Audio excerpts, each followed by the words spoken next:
Янгын сүзе һәр кем өчен йөрәк ишеткеч яңгырый. Тормыш булгач бәлә казаларда чыгып тора. Күпчелек очракта мондый хәвефле бәхетсез очраклары гражданнарның ваемсызлыгы, янгыннан саклану чараларын төгәл үтәмәүләре нәтиҗәсендә килеп чыга. Янгын чыгу куркынычы аеруча көзге-кышкы чорда арта дип белдерә инспектор Данил Мөхәммәтшин.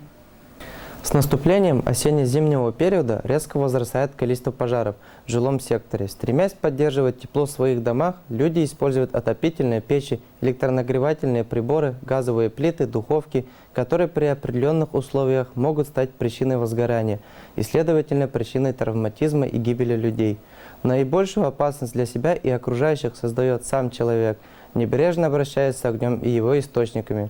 Курение в постели, непогашенная спичка или окурок, невыключенный вовремя электроприбор, неисправная газовая плита, использование открытого огня при работе с горючими материалами. Все это неизбежно приведет к возникновению пожара. Каждый житель сам должен проверить себя, осмотреть свое жилище, все ли соответствует правилам пожарной безопасности, все ли предусмотрено в доме, чтобы не допустить возникновения пожара. Пожары, возникающие от отопительных печей, делятся на две группы. Во-первых, причиной возгорания может быть нарушение правил устройства печи. Например, недостаточное расстояние между дымоходом печи и деревянными конструкциями перекрытий дома или бани.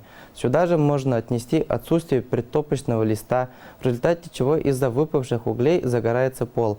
Другая проблема – нарушение правил пожарной безопасности при эксплуатации печи. Так часто заканчивается пожаром розжиг печей бензином, керосином и другими легковоспламеняющими жидкостями, а также перекаливание печей. Кроме того, нельзя топить печи с открытыми дверками, сушить на них одежду, дрова и другие материалы, а поверхности отопительных приборов и дымовых труб необходимо систематически очищать от пыли и белить. Обнаруженные в печи трещины и неполадки необходимо своевременно устранять, чтобы подготовить печь к новому отопительному сезону.